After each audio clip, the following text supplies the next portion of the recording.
वो मैनापुर नाम का गांव था। उस गांव में सोनू सूद नाम के किसान के 2 बच्चे थे। सोनू सूद को अपने पास रहे भैंस बोले तो बहुत पसंद था। रोज सुबह अपने भैंस को सोनू सूद नदी के पास लेकर जाके नहलाता था।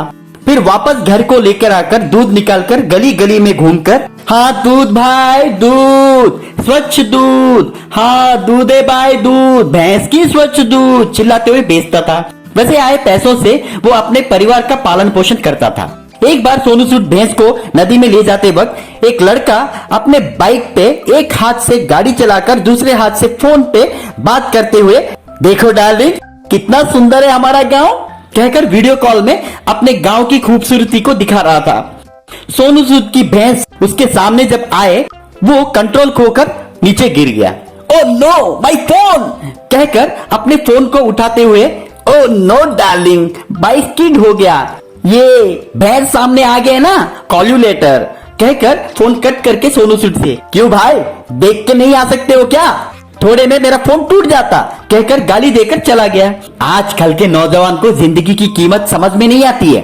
जब से ये सेलफोन आया है सेलफोन को ही जिंदगी समझ बैठे हैं, पर अपनी जिंदगी के बारे में नहीं सोच रहे। छी बेकार लोग कहकर गाली देकर चला गया। घर पे आने के बाद बेटी, पापा मुझे एक सेलफोन चाहिए प्लीज पापा। नहीं वैसा कुछ मत ले, वैसी गंदी आदतें कुछ भी मत लगाओ। नहीं पापा ऑनलाइन क्लासेस चल रहे हैं, क्लासेस सभी मिस हो रहे हैं। नहीं बेटी नहीं, वैसी पढ़ाई हमें नहीं चाहिए। लोग सभी अपने आपा खोकर गलत रास्ते में जा रहे हैं। उसकी बेटी जितना समझाने के बावजूद भी वो जब नहीं सुना तो वो जाकर अपने स्कूल के प्रिंसिपल से बताई। अगले दिन प्रिंसिपल सोनू सूद के पास आकर, देखिए ये लॉकडाउन के कारण स्कूल सभी बंद है, हम बच्चों को ऑनलाइन तरीके से पढ़ा रहे हैं, आपके बच्चे भी बाकी बच्चों के जैसे बिगड़ जाएंगे ये सोच में परवरिश कभी मत कीजिए, विश्वास के साथ उनकी परवरिश कीजिए। हम जैसे बीज बोएंगे वैसा ही पौधा उगेगा ना, इसलिए एक बार सोच लीजिए कहकर वो चली गई। सोनू सूद अपनी बेटी के पास आकर, मैं तुम्हारे लिए एक सेलफोन खरीदूंगा बेटी, लेकिन संभाल कर इस्तेमाल करना कहकर वो एक दुकान के पास आया। भैया हमारी बेटी को कोई ऑनलाइन क्लासेस में सुनना है, एक अच्छा सा सेलफोन देना। ठीक है साहब, एक फोन की कीमत 12,000 रुपए है।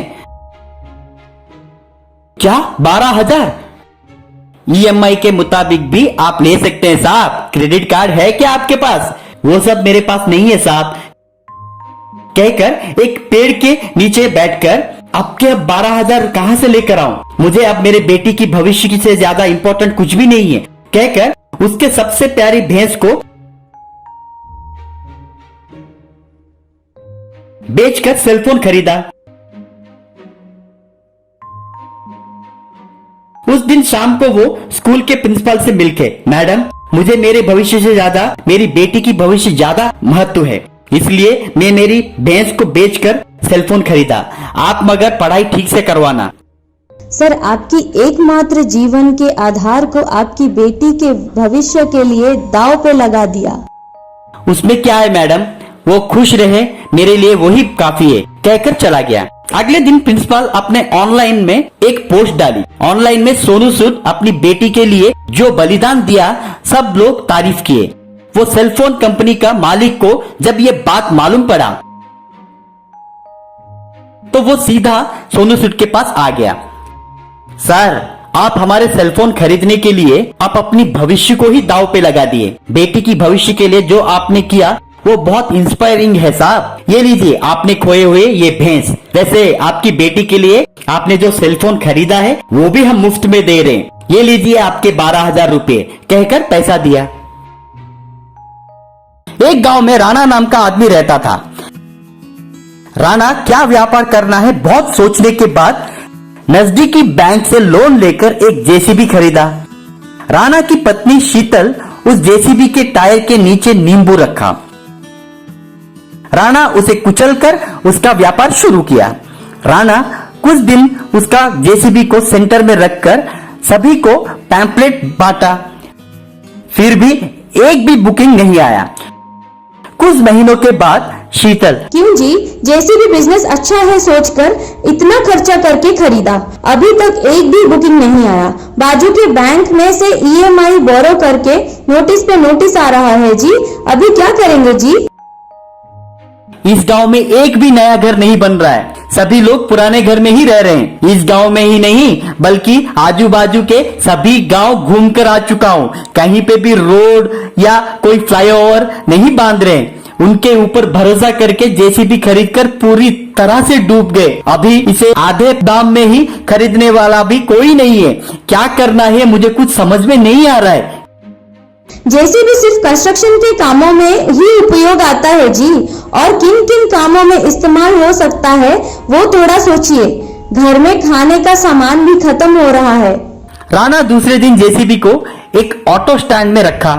आओ भाई आओ, जबलपुर, केदारपुर, अमीनापुर, कोई भी गांव हो, टिकट सिर्फ 20 रुपए। आओ भाई आओ, जल्दी से जेसीबी में चढ़ो, जेसीबी के डब्बे में भी बैठ सकते हो, कहकर चिल्ला रहा था। एक आदमी आकर, क्या है तुम्हारे जेसीबी में बैठकर गांव जाना चाहिए, तुम 20 रुपए में लेकर जाओगे?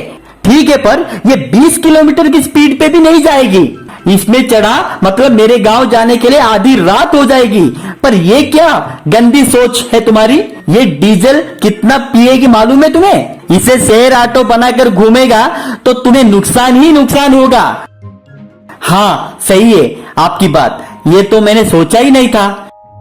वैसे ही राणा का कर्जा रोज रोज बढ़ता ही जा रहा था। एक दिन एक बच्चा राणा के पास आकर, अंकल, हमारे स्विमिंग पूल में एक बहुत बड़ी मछली आ गई है, आप आकर उसे थोड़ा बाजू में कर देंगे? मेरे पापा को कहकर आपको पैसे दे दूंगा। बाप रे, बहुत समय के बाद मेरे जेसीबी को बोनी लेकर आया है, तुम्हें बहुत थैंक्स है बेटा। राणा वैसे जेसीबी से स्विमिंग पूल में से बड़ी मछली को निकालकर बाहर फेंका। वो बच्चे के पिता ने राणा को पैसा दिया। राणा ने उस पैसे को आंखों से लगाकर नमस्कार करके चला गया। वैसे राणा उस मछली को जेसीबी में डालकर फिश मार्केट में लेकर गया। नानाराम नाम का एक फिश व्यापारी उसे रुकाया। ये मछली तुम्हें कहां पर मिली है भाई? ये बहुत ही कीमती मछली है, सिर्फ बाढ़ के वक्त ही समंदर से बाहर निकलती है, इसे मुझे बेचो, तुम्हें 10,000 रुपए दूंगा। राणा ने खुशी से ठीक है कहकर व्यापारी को मछली दे दिया। उसे पैसे देकर, इस तरह की मछलियां तुम्हें मिलने पर किसी को मत बेचना, मेरे पास ही लेकर आना। तभी राणा को एक आइडिया आया। उस दिन से राणा उसके जेसीबी से उन मछलियों को पकड़ना शुरू किया। मछलियां आकर उस जेसीबी के डब्बे में गिरने लगी। वो देखने वाले बाकी लोग आश्चर्य से देखने लगे। राणा जेसीबी को मछली मार्केट में लाकर मछलियों को उन्हें बेचता था। राणा को कभी कभी बड़ी मछलियां मिल जाती थी और उन मछलियों को राणा लाकर नानाराम को बेचता था। ऐसे जेसीबी में रोज टन के हिसाब से मछलियां गिरने पर राणा ने बहुत पैसा कमा लिया। एक साल में ही बैंक का लोन भी चुकता हो गया। वो देखकर शीतल बहुत खुश हुई। राणा उसे रास्ता दिखाने वाले बच्चे को हर महीना कोई ना कोई खिलौना खरीद के देता था।